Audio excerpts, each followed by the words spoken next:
Welcome back to episode 7. Bring me the bully. Great. Let's just We'll get get right into the topics. Mm-hmm. The first one is we're excited for sports and cinemas. We. Indeed. Well, I'm very excited about sports. Mm-hmm. I would say maybe we share an excitement for the cinema. Share? Yeah. Slight sliver? Semi. Portion? Morceau? Just tranche? a Piece? semi. Okay. Why are you so excited for sports? So I can have some visual stimulation with athletics on the television. It'd be great. So every summer, I go through a semi-depression of sorts, and I always wonder, why do I feel so blah? And then it always kicks in around like August. That's right, there's no hockey left. So it's been a long stretch without any sports. I'm actually really looking forward to the NBA return, just to see how the bubble works out, see how that all goes down. And I'm really excited for wall-to-wall, end-to-end, morning till night sports all day long from the NBA and the NHL. MLS don't really care. It's like a step above the CFL. A step. Actually, a few steps. The CFL is junk. So, yeah, they're trying to get some federal funding to host it in Winnipeg, quarantine. But it's like, who cares? It's the CFL. I guess if you're like 100% excited about sports coming back, I'm like 60% excited for sports coming back. Why is that? Because I'm not as big of a sports junkie as you are, but I am missing TV, and sports is part of TV. Yeah. And I do TSN like sports, and I yeah. do watch sports. And I am very interested to see how the quarantine sports will play out, and also just the usual stories about how players are ruining the bubble and stuff like that, because that's going to happen. It's just going to be an interesting way that sports will play out with everything that they've tried to do to control for it. Yeah, I guess I'm interested to see how sports is going to fit into the narrative of like the pandemic and Black Lives Matter. And I'm happy that the federal government turned down the Blue Jays' request to play in Toronto, because that means that they would have had 2 Florida teams coming in for 20 games and other American teams, since they're the only Canadian team. But now they got to find a spot in Buffalo, most likely. Some of the players are complaining, but fuck it. Got to make do with whatever you have. Baseball, I'm actually really excited about baseball because it's going to be outdoors. It's going to be nice to just hear the crack of the baseball off the bat. What do you mean it's going to be outdoors? Well, like the NBA and the NHL will be indoors. You mean on the TV? No, just like to see outdoor sports played, because Major League Soccer, like I said, I can't really get down with it as much. Right. So but you can't watch the sports as a spectator. No, but on the TV, the ambiance of an outdoor game. Right. The crack of the baseball, and with there being no fans, it's going to be interesting to hear the sound. The sounds. I think with there being no fans, it's going to be really interesting to like watch sports at home. Actually? Because I feel what? You know what it's going to sound like? Like when you listen to it on the radio? No, like a game at the Olympic Stadium in the 90s. Empty.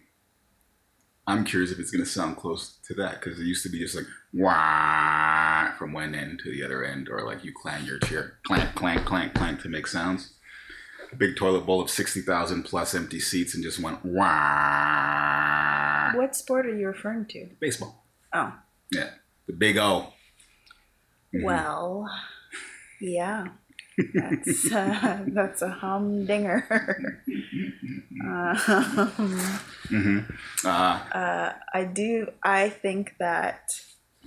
I think it'll be weird because I feel like there's a component of sports that's very much driven by the atmosphere. Like you always hear players talking about like feeding off the energy of the fans, and there's like a certain environment that's created by sports arenas, which is why we want to go to all of them, but we Mm-hmm. can't now. Thanks, Corona. But yeah, just like when you score a basket, or when it's like the game winning basket or the Sure. game winning goal, like no one's gonna cheer for Yeah, you. that'll be weird for the players. I'm sure the players will get accustomed to it within like the first game or two. Like, I don't know. Think about players who've been playing, who've been in sports for so long, who are so used to the crowd and so used to like understanding how the crowd affects the game. Like, or players who almost get that energy off the crowd and they don't have it. They have to have it all. Or true, when you're like pushing, you're like in the final quarter, or you're in the final period, and it's all on you. There's no one rooting for you.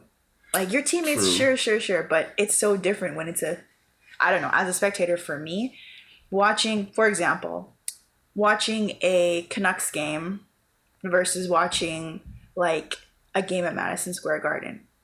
The atmosphere is way different. Indeed, Way indeed. different. But I think the atmosphere, like our perspective, is from the fan perspective, so it's still not like it's going to be different for us for sure. But I think when you're a player and you're engaged and you've been a professional athlete or you've played sports your whole life, once you get into the team setting and the game is going on, you it's not that you tune out the fans or whatever, but your focus is easily put back onto the game once you commence. Even though I don't play professional sports or anything of that nature, just playing sports in general, if there's a crowd or no crowd, once the game gets going, if you care about the game is more than enough to get you going. I can almost guarantee that the players will react to the lack of fans. Yeah. Like it's not necessarily going to be a once the game starts going, my mind's on the game. I don't know what accent that is. Me neither. Once the game starts going, my mind's on the game. Oh Lord. It's a Oh. little bit like Donald Trump. Sure, that's your voice for every male, so I'm not sure. It but is. But I do think like they're gonna get asked that, so I'm curious to know what their answer will be and how long it will take for them to adjust if they have to adjust or whatever that is. Because I know that if I was playing professional sports, that would be something that would be like a noticeable variable in going back and playing under these circumstances. Yeah. The ATP, the tennis tour, they've announced 6 tournaments. So the 2 lead-ups for the U.S. Open, then the U.S. Open, then 2 lead-ups for the French Open, then the French Open. A lot of the players are saying, yeah, no dice, we're not going to New York. We're not going there. That's not going to happen. But then again, it's going to be in August. We'll see. Like a lot of the players are deciding to like play either these 3 or that 3 or these 2 and that 2 because they're so condensed. Like the players need rest. They need travel time. They need time zone acclimation, all that stuff. Sea level, or I should say, altitude. They need to adjust to the altitude difference in each place. I'm looking forward to that as a Rafa fan. He looks like he's going to skip New York and focus on Madrid, skip the Italian Open, and then play the French Open. Fingers crossed. You want to go for Grand Slam number 20? I would skip it all. Nah, go get that French Open, Rafa. I Get don't that French know. Open. Like it just doesn't seem like things are necessarily getting better in the Americas. Yeah. Like in Canada, in some places the cases have gone up, but most places don't have cases, or else the cases are like 1 or 2 a day, which is great, as opposed to, what the US has. But I'm still pretty wary that like they've gone up again. And I think people, it's one thing to start going out again and start like interacting with the world again and things opening up, but it's another to stop all of the like safety protocols, because I think people are just fucking it all off at the same time, which is like, okay, cool, things are reopening, which also means I can, stop wearing a mask or stop like washing my hands or breathing on people just randomly or not being conscious of all these things. It's almost like once things reopen, people were like, okay, cool, it's over. Yeah. But it's not. Like, the only way we can enjoy things reopening is if we continue to do the safety protocols. And I'm very conscious about like all of these athletes, not how they'll affect the public, because I think the sports industry they're the ones who have to be liable for that. They're the ones who have to create the structures and controls so that not only do the players stay safe, but the cities that they go to, like that the way they interact with the bubble is like all safety protocol. But I'm just like, okay, cool. Sports are gonna return. Sports is gonna return. But then, what happens if, like, people who break the bubble or break the quarantine and go get food or go do this or go do that, or like even if they get a delivery and if one thing goes wrong, how will that affect everything else? The entire bubble. Yeah, it's going to be interesting to see how it plays out. Yeah. I just hope that they don't have to halt the overall restart for both the NBA and the NHL. Those are the ones I'm most concerned about. I think tennis will be fine because it's each tournament they'll decide on a tournament-to-tournament basis. So there will be tournaments that are played, and I believe the ones in Europe will go through, which are the ones that I'm most concerned about. I guess tennis is different though too, because it's not a team sport. And True. Like the interaction between others it can be controlled. It is socially distanced. It's very social. It's like even now people have been playing tennis through this whole thing because it's just like a one-on-one situation when you go to the park and you play tennis with somebody. Even in the tennis stadiums, there's like one couple the ball people are socially distanced all the time. Indeed. And then the coaches can't even sit near their players. Like they'll be the 1-2 people in the sand. That's it. Yeah. If that, like, that's okay. But soccer, hockey, close court, like in those sports, you get other diseases so quickly, like mono. I got mono in high school. Exactly. Who's to say that people these days will get corona? Mono. I guess it's kind of spread the same. Pretty much the same. Yeah. Yeah.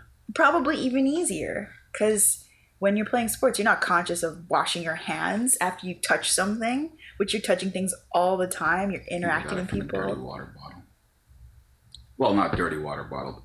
Water bottle, a shared water bottle. Either way, like you're having to speak loudly to your team members so they can hear you, which means you're probably spitting. Oh yeah. And it's just the nature of sports is like very contact. As soon as I get back on ice, I know I'm going to be spitting everywhere, even though I'm not supposed to. It's just so instinctive. Same with softball. As soon as we get out there, even though we're not supposed to spit, if I'm in the outfield, I'm going to just... Yeah, but at least with softball, you don't necessarily have to spit in close quarters. You're at different bases. You're not necessarily always going to be right next to the people that you're playing with. And even on the bench, you're not going to be like spitting at their feet necessarily. You can spit off to the side and then come back to the bench or whatever. There's ways to control for that. But like on a bench in hockey, you're like just right there. They're saying that they're going to put like dividers for each player and their bottles will be in dividers as well. I don't see the point. They're running into each other in corners, sweaty, drenched, steaming, literally. And some of them don't even wear, one thing is that their masks don't go over their entire face. No, it's all over their face. And usually they don't wear, like they're sweating on each other. This is just the nature of sports. NHL's going to their bubble has to be the most secure because once they get going, they're all sharing that. If one has COVID, they all got COVID. Because it gets nasty in there. I kind of miss the nast. The nast is good. It's gross. Yeah. But anyways, that's sports.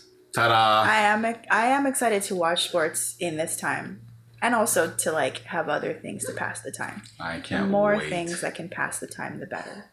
I can't wait to just turn on my bootleg IPTV stream from 10 a.m. until 12 a.m. Sports. No. Sport. There's gonna be a break. Bacon's almost ready. There's gonna be a break. We're not having sports on the television for 12 hours a day, but you can have it on your computer however much you want. Nobody gives me permission but me. Okay, Jada, but like, I'm trying to get in an entanglement with these sports, okay? can I not just get 2 hours Maybe. of one movie Maybe. out of 12 hours of sports? Maybe. Come on.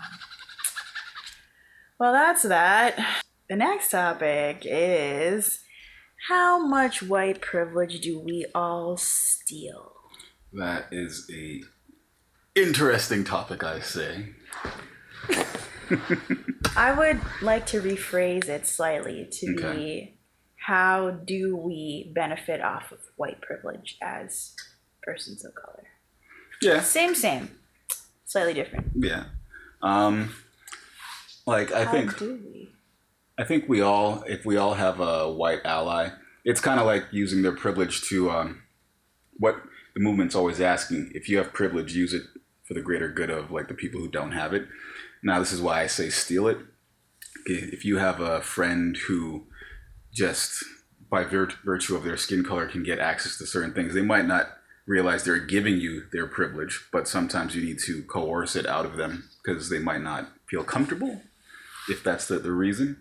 But there are also a lot of cases where I think a lot of white people know that they're sharing their privilege consciously, but it's not something that's brought up often. Like if we, not we, but like let's say you're dating a white guy or a white girl and you go to a certain restaurant and you know that by virtue of not being a colored couple or an all black couple, there's a greater chance of acceptance to getting in, or the bouncer will talk to you as a human versus next or whatever. Just little subtle things like that. How much do we steal, and how much do we enter into relationships consciously and unconsciously trying to steal that privilege? Mm-hmm. Mm-hmm. I can't relate. I can't. It's fair. You can. Oh Lord. Oh Lord. I can't. I really can't. I don't have, not that I don't have white friends or white allies or whatever you call them, but I've not necessarily been in a relationship with a white person to be able to steal it unconsciously or consciously. I guess I could relate in a sense that like in business or in like work situations, there is definite benefit off of whiteness and white privilege for me. That's like the closest I can get, and that's probably like one of the easier places for me to do that, because that's where I don't have a choice to consort with white people. So that's the only place where I can really think that occurs, because in my personal life it doesn't. Like I feel like with, for example, hockey, if I'm playing in like the downtown Vancouver area, it doesn't matter what color I am. But like when I go outside of the downtown core into like North Van or wherever we're playing, when I'm there with white friends, it definitely, like when you walk in with your team, you get the immediate pass of scrutiny and judgment because you've kind of been pre-vetted. And you could, like, I can feel that and see that whenever I enter a rink. But whenever I enter a game where I'm just a black guy, I can immediately see the difference in treatment. It's more so we're not going to engage with him, and we're not going to, like, they're more so like monitoring how I'm playing. And I feel like I get privilege by going in with my white friends. Little things like that. Yeah. In terms Definitely of, not. Well, I don't play sports. So. in terms of like business, whenever you have a partner or whatever who looks the role, it kind of gives you a pass. Once again, it's like being pre-vetted. I think the flip side is true for all racial interactions. Whenever you're one in a group of others and you come with a group who's also a part of that group that you're entering, it gives you the immediate first pass. But I feel like it's less detrimental if you don't have it in those circumstances. That's why. I do think that, like, I think that it makes it easier, and I don't think that we should feel guilty about it. No. I Yeah. think it's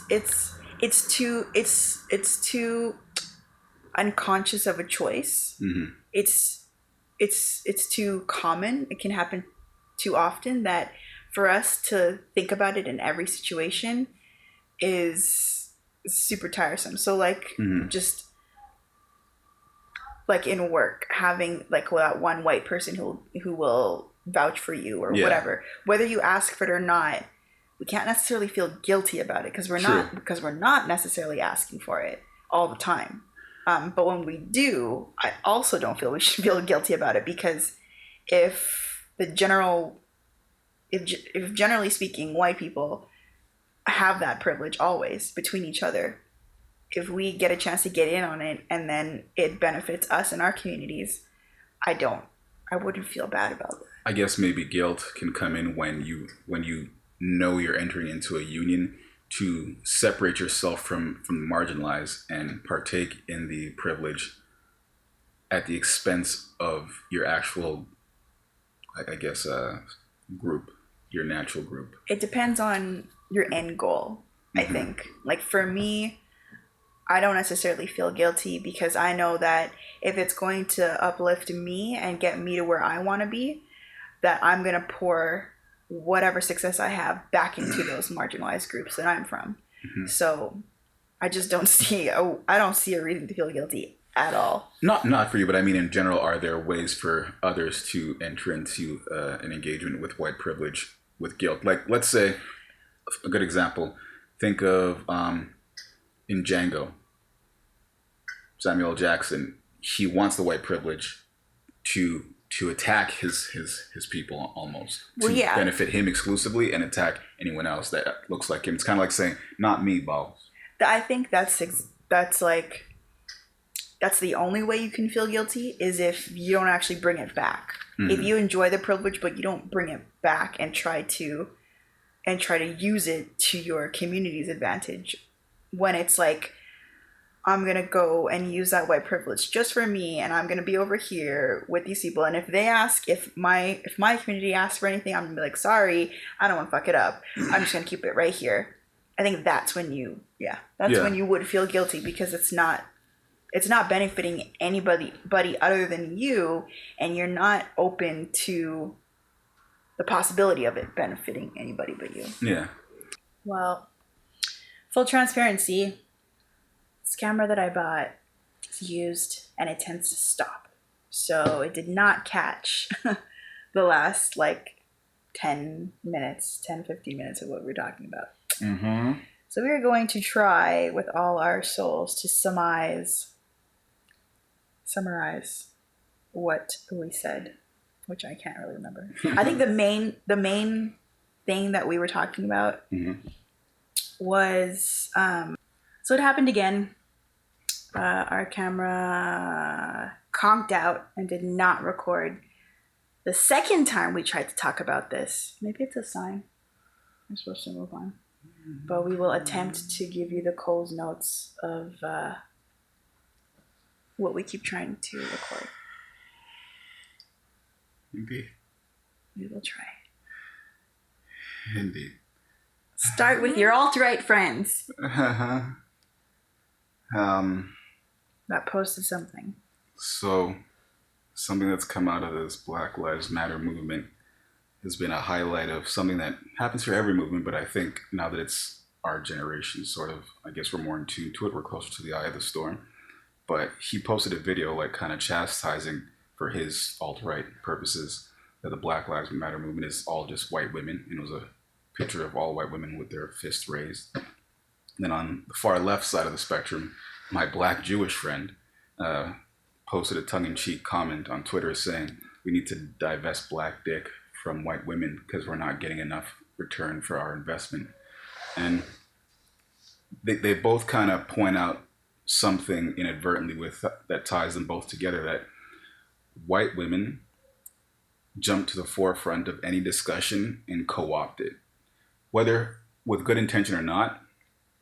Their culture of white women tends to ruin the cause for those who it initially was for, whether the white women see that or not. But an example is Alexander Kung, the one of the officers who was present during George Floyd's murder. He was on bail and in Costco, and a white woman seen him was like, "So you're the one who murdered George Floyd?" And he just looked at her, and she's like, "You shouldn't be here. You can't be here. You're not allowed to be here. You're a murderer." And it was just like, even though her intention is to be an ally, all she does is sound stupid and invalidate a lot of the causes by being a Karen and just telling him what he can and can't do when she has, one, no jurisdiction, no right to tell him, or no right to attempt to enforce it, and all she's doing is being belligerent. He went through his due process of getting bail. He needs to shop, to eat food. He's allowed to do that. Whether I like him or not or what he did, being a dumb Karen isn't helpful.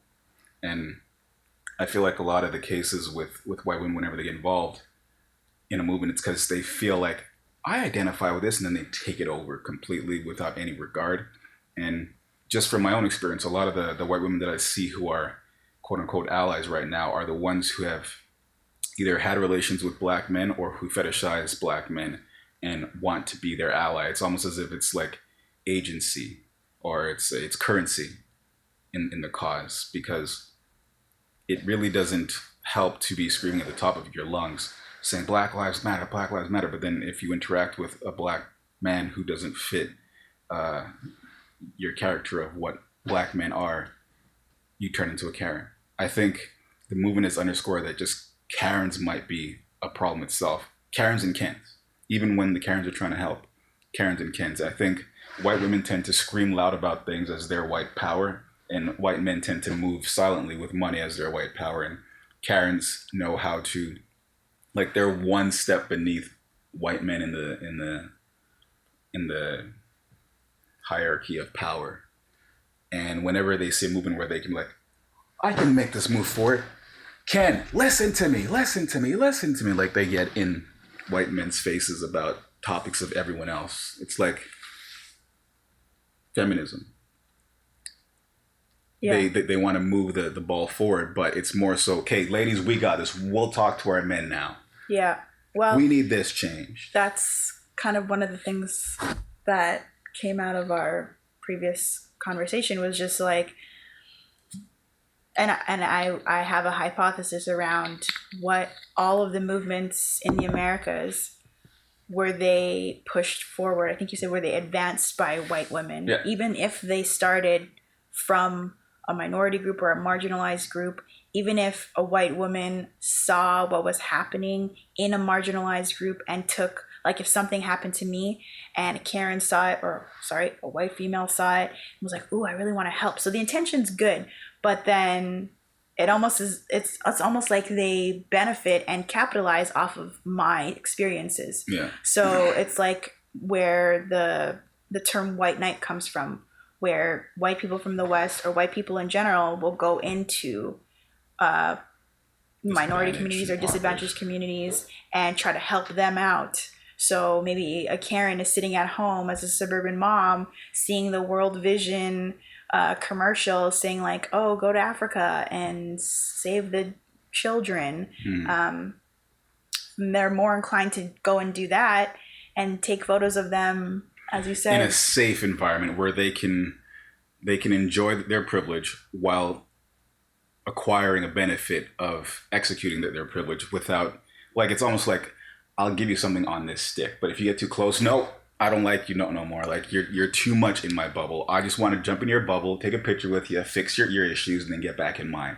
That's what it tends to be. And also a lot of people in African communities, not just African communities, but even in any other community of color around the world that's not in the Americas, I believe firmly, and I have seen people talk about this and write articles about it, where they would prefer that those white people do not come into their communities. They prefer that their communities build, because what they do is they just come in, and do things, and they go away. But it doesn't actually sustain. The sustainability comes within the internal community of that particular country. Mm-hmm. And they would prefer that the money stays there, that the money is made and made sustainable by that particular community. So coming in as a white knight, cool, thanks, but like it's not sustainable.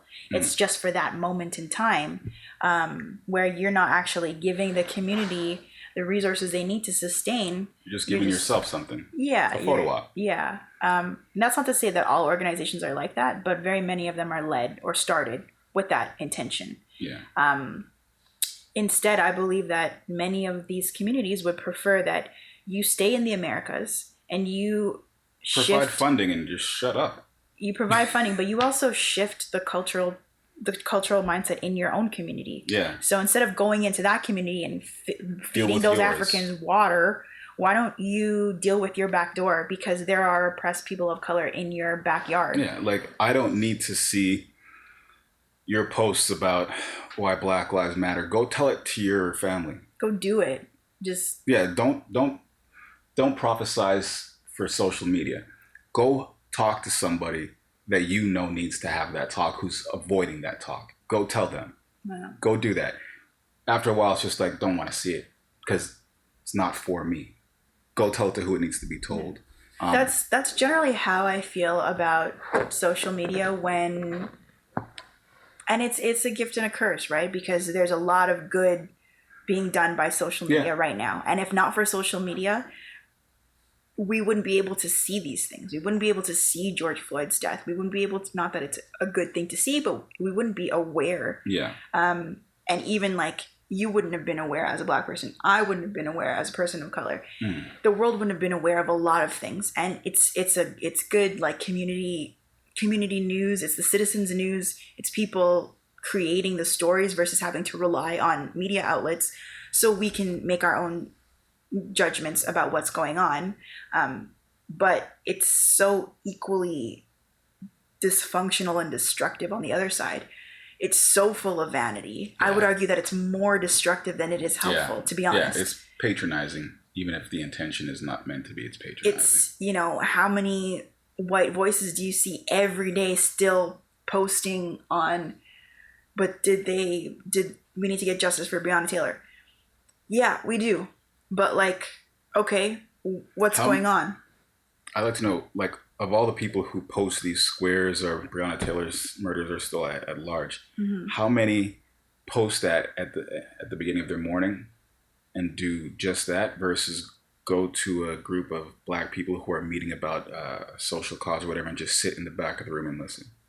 Or how many of them actually do stuff after they post? Yeah. It might not be that particular thing, but how many of them spend like a few hours dedicated to figuring out what are the different ways that they can support?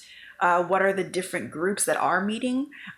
What is trying to decipher and sift through all the media and look at what media they should be sharing and what media they don't share versus like, oh, I scroll through Instagram. That looks like a good thing for me to repost. Let me repost that. Versus like really reading. It's gone back to being a tone deaf Karen experience. And the thing is, the rest of the world realizes when Karen is Karening, except for Karen, and that's the problem. Karens don't realize they're Karening until the world tells them, "Hey, stop fucking being a Karen." They're like,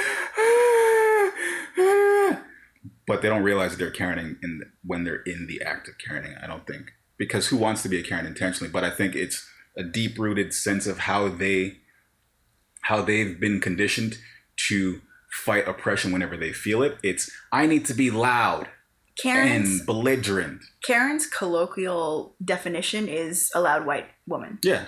Who complains. Karen's Webster's dictionary definition should be female white privilege. Because a Karen can only be a Karen if she's white, if she has the privilege to be able to speak out, which is something else you brought and not up. Be shut up. Because all other persons of color, especially women of color, can't get away with being that loud. We just don't have the same privilege. That is their privilege. Their privilege is, I can say something about it. Especially like in a work setting, if I think about it, when one time I was being overworked and someone who was white was like, well, why don't you just say something about it? Why don't you do this? Why don't you do that? Why don't you demand more money? That's something that only white people can really do, or that white people are used to be able to having as an option. Yeah. Whereas for me, an Asian person, you get what you get. Like, You don't ask for a penny more. You don't negotiate. You get the salary that they give you. You work hard. You find another job to supplement. You don't speak out. That's not just being Asian. Asians are generally more subservient or quiet. It's also just persons of color. You will get silenced, even if you can speak out, even if you try to speak out. Yeah. If you look at hockey right now, they always, like, whenever something happens about race, they put a microphone in front of the only black/half black player and say, "Do you feel oppressed?" Like, what are they supposed to say? Let's ask a black person, and then they'll choose the black person who will speak and get asked that question. Yeah. It's like, imagine if, whenever I see all these terrorists or whatever, imagine if I went to, like, one of my white friends and says, "So how does it feel to be like a terrorist?" Yeah. Or if we went to all of our white friends every day, so how does that feel that you can just like walk outside? Or how does it feel that, you can be part of all the movements, but none of them are ever really because of your oppression? Yeah. That you can be an activist for things, but it's not necessarily activism for your marginalized group, because you're not a marginalized group. It's always activism for someone else. What does that feel like? Or does it become just a minstrel show at this point? We're like, oh, we got a new thing where we got to go look nice for. It's crazy, though, because if you really think about it, all of the movements are rooted in things that affect persons of color, like homelessness. Well, if you look at the statistics around the number of homeless people in America... Indigenous. Well, in Canada, Indigenous. In Canada, America, Indigenous, in America... Black.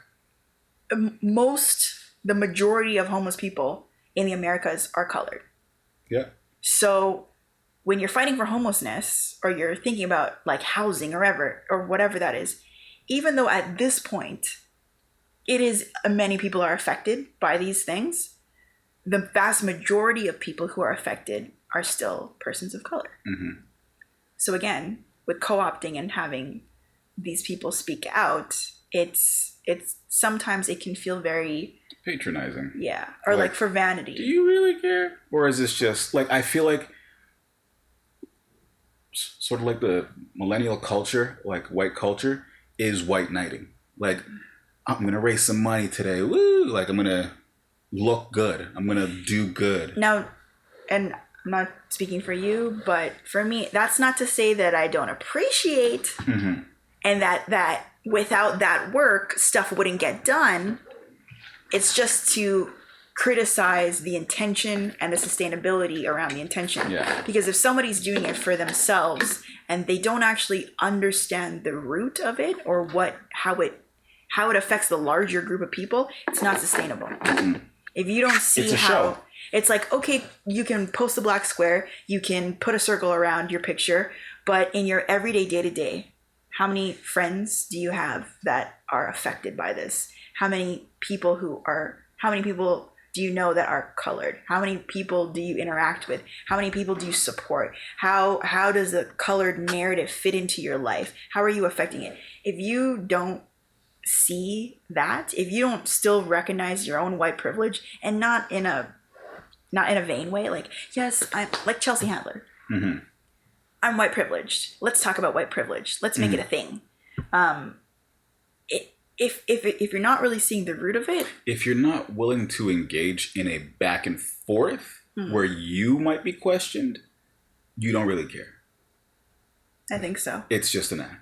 It's got to be hard conversations, and the side of it is always, usually in this context, it's got to be white people feeling uncomfortable, because it's not uncomfortable for me to approach a white person about race at all. I'm very comfortable with that. The white people that are afraid of getting uncomfortable intentionally do not want to be a part of this. And then to further that, it's the white people who are like, I'm prepared to have uncomfortable conversations. And then the minute it gets uncomfortable, I feel attacked. I can't do this no more. Oh my God, I can't handle it.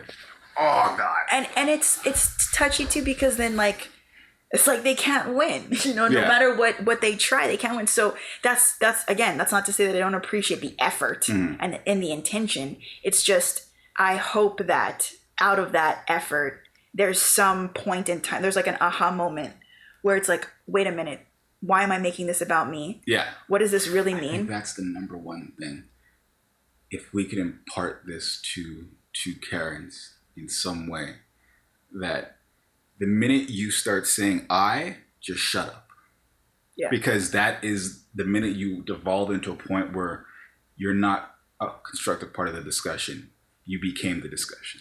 And I think that also applies to anybody who's not in that particular group. Like that would apply to me. That would apply to any other person who's trying to be an ally of any marginalized group.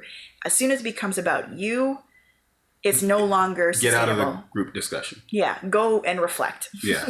Go rethink things for a second and come back when you're ready. But like, it's got to be about. It's got to be rooted in the topic, that community and that group. I think I was saying before, like a comedian from Montreal named Sugar Sammy, he did a collection of outtakes from his shows where he gets heckled by the crowd, and he said he labeled it Karen's heckling me in the crowd or whatever. And he pointed out, like, every time this happens, and I've been doing this for a while, every time I get a heckle from the crowd, it's always the same demographic. It's a white woman between the ages of divorce and menopause who feels the need to tell me or the crowd how she feels. It's like, this is not therapy. You paid to see me. They didn't pay to hear you. And like, he was even one of the scenes he had where he saw an Iraqi guy in the front of the crowd. He was like, "Oh, you're Iraqi. You are the happiest Iraqi I've ever seen." Then like from the back of the crowd, a white lady says, "'Cause he's in America." It's like, you hear that? She had proclaimed your freedom. You are free now. Like, they always feel a need to be like, my voice needs to be heard on this topic because whatever I feel is the narrative. Yeah. All the time, to the point where it's useless. And that's I guess not an intentional wrap up, but I guess that Karens are a good example of why I don't think that persons of color should ever feel guilty for benefiting off of white privilege. Because, man, I think we were talking about this and it got cut off, but I think that in order for Karens to really understand, in order for white people to really understand and empathize, so what do you use? To feel it. Is to feel the oppression. So right now, people are working for equality, but I think that the pendulum's got to swing the other way. And that, you know, whenever something is so heavily on one side, it has to go heavily on the other side at some point to even out. I think Montreal's a good example, like the English community, how Montreal used to be just an English place, but the French were not being represented properly. So they took control and they took it all the way back the other way. And now as an Anglophone, I can empathize with them. Even though I'm the one who's being oppressed in some ways, I'm the first one to defend them. Because all they did was say, you know what, we want the privilege that we should have now. There's a lot of things that come out of being oppressed for a period of time that you can't really replicate with any other. Like being a marginalized group, you can be marginalized, but you don't necessarily need to be oppressed. Mm-hmm. But I think that the oppression over so much amount of time has affected the cultures, like the Black community, persons of color, immigrants, etc. And so that's why I would stick with the word oppression, is because I do feel that there are things that come along with oppression that white people need to feel in order to empathize with. I can definitely agree with the value of the lesson, although I will agree to disagree with oppressing intentionally. I will agree to disagree. Not intentional. It's not intentional. It's that the natural way that the world will shift over, it will fall on white people feeling oppression. Not necessarily that colored people are doing it. It's that colored people, in my mind, marginalized, they'll feel oppressed. Yeah, that's exactly what I mean. Okay. It's that as soon as the colored groups get into power and start looking out for each other and advancing they will naturally feel oppressed.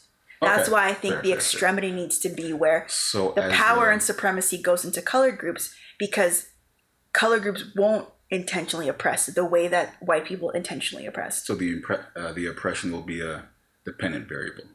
Yeah. Okay. But I think that it's a result of the extreme swing of the pendulum to colored agendas. Gotcha. Not that's why I mean, like, I'm not saying that white people should become slaves or anything like that. I'm not saying that there shouldn't be intentional oppression. It's that when the pendulum switches to the extreme side, that's when they will feel oppressed. It'll be a byproduct of the shift in cultural power. Exactly. Fair. Well, this is our third time trying to recreate this conversation. So we are just going to cut out, because it's going to be a long video if we do not cut out one of our topics. So we have decided to carry on with our last topic, which is kind of related to Karen's, interestingly enough. Vaccines. Mm-hmm. Would you take it? Which vaccine are you referring to? COVID. I would wait. Okay. Just like with anything new. Like you wouldn't buy the first generation of a cell phone or the first generation of this. I wouldn't get the first generation of the vaccine. I want it to affect other people. Other people can take it first. I'll see how it goes, and then I'll take it. I would want to see how it affects, it's unfair, but other Black people who are willing to take it. I'd like to see how it affects them first, because our DNA, humans or whatever, are like 98, 99% the same in terms of DNA, aside from a few switches, and then their epigenetics will alter whatever other things, or their environment or whatever. But there's been too much of a history, or an unspoken history, of vaccine consequences or medical testing on people of color, where they're the guinea pigs without realizing. And I don't know.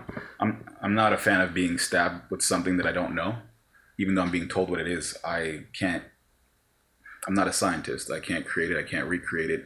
So when we were kids, we would lean on our parents to be the decision maker on our vaccines.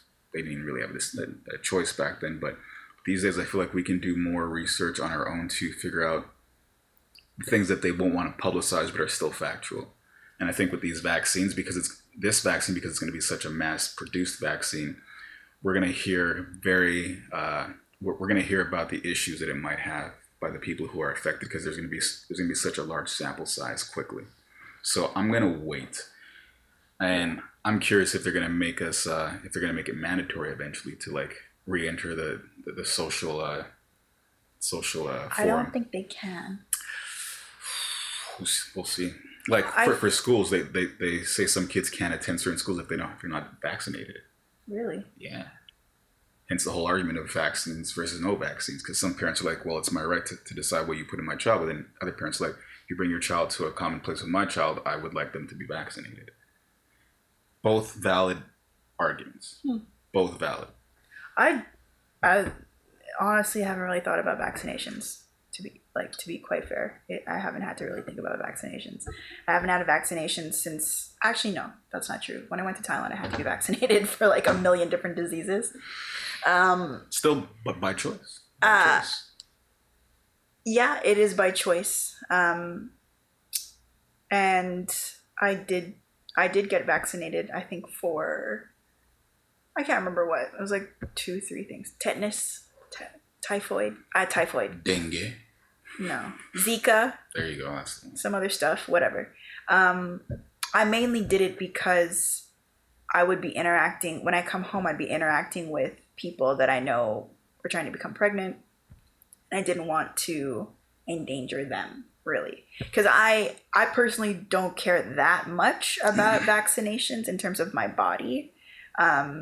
If there's a choice, right? So if there's a choice to be vaccinated or not, more often than not, depending on what it is, depending on what I think I'm going to interact with or who I'm going to interact with, it's not that big of a deal to get vaccinated or not.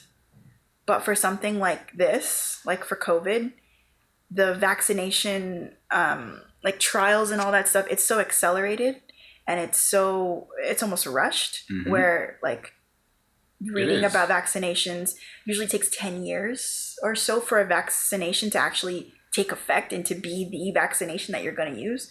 Like they've only just started getting ahead of the Ebola virus with Ebola vaccinations. They've only just started getting ahead with other vaccinations that have been in experimentation and been in testing for years. So for me to be that naive to think that they're going to come out with a vaccination at this time and it's going to be great, I can't believe that. Knees. I cannot believe that. I would prefer, that's why I said, I'd rather wait. Okay, go ahead. There's a vaccination, great. Other people can take it. I will watch how that goes, and then I'll decide. Personally, my end game is I'm hoping for herd immunity before the vaccine is ready. Yeah. Because I don't think I'd take it even once it's time. I don't want needles. Yeah, but that's a needles thing, not necessarily a vaccination thing. It's a needles thing as well. I didn't phrase that right. I don't want it, period, because I don't want any type of drugs being injected into me. I just don't.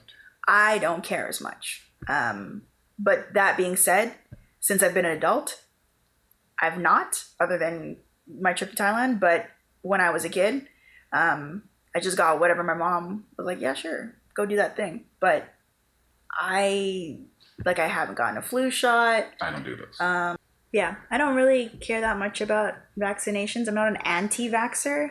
I think that if you want, I'm pro-choice, no matter what it is. Mm-hmm. So if you want to get vaccinated, cool. If you don't want to get vaccinated, cool. I'm just gonna take care of me. Yeah. And I have no control. For people to be like, oh, that's irresponsible for you to go out there and be not vaccinated when other people could get. Just because I don't get vaccinated doesn't mean I'm not doing my due diligence to make sure that I'm safe. Yeah. So I would prefer to build up my immune system naturally. I've just always been like that. I just never really liked taking prescription drugs. I've never been like that. I do acupuncture for mice. I didn't see a regular doctor until 2014. I never really saw my doctor for any reasons. I'm just not a big fan of taking drugs in general, similar to you, but it's not as extreme as not being vaccinated. I think if there's enough to support the need for a vaccination, for me personally, not necessarily for the world, then sure, I'll get a vaccination. Not a big deal. But I would prefer to just work up my immune system in general, because then it's not just for that purpose of COVID-19, it's for all disease, all sicknesses. I'd rather just be a healthy person overall. My ignorant perspective on vaccinations and the medical benefits, I'd like to make a comparison to Pokemon. Now, you could just go get you could take your Jigglypuff, whatever, bring them down by the water, and get one of those balls that levels them up. There was a hidden ball in Pokemon Blue down by the water at a certain area where Ash could go level them up quickly. But it's like an artificial level up. It's like taking vitamins instead of eating vegetables and fruits. I'd rather build my body stronger versus, hey, give me a drug to just give me a little quick boost to get this figured out. That's my ignorant perspective on how a vaccine works. I'd rather defend I'd rather create my own antigens naturally by defending against the virus if I get it by building my immune system versus having somebody inject it into me and crossing my fingers that there's nothing else inside there. I totally understand and support the research and the science behind vaccinations. I do, because they've helped a lot of people. Polio. Vaccinations have helped a lot of people. They've helped mankind. Yeah, it's huge. I inherently can't discredit how useful vaccinations are in society. But for my personal safety, COVID-19 is new, and we barely know anything about it. We barely have enough data to tell us over time how COVID-19 affects the human body. Even when people were dying of it, they thought you couldn't catch it when you were dead, and then they started to see that it was transmitted through morticians, deceased bodies. And so I just don't feel comfortable enough to even open my mind to the option of being vaccinated for COVID-19. Yeah. Until you figure out how to cure COVID-19, I don't want a vaccine for COVID-19. Yeah. But the thing is, there's no cure for the flu. Mm-hmm. There's just drugs for the flu. Yeah. But the flu killed a lot of people. Take care of yourself. Make sure you're in good health, well rested, well hydrated, vitamins. The thing is, I support vaccines for being an option, because there's so many options to defending yourself against disease. So yeah, for vaccine, the difference that a vaccination will make for somebody who is not generally healthy, it's going to be miles different from the way that it would affect you or I, right? Indeed. So in theory, I'm not, yeah, in theory, based on what vaccinations have done in the past, likely that a vaccination would support somebody who's generally unhealthy. That being said, it's hard to trust for this one, this specific COVID-19 one.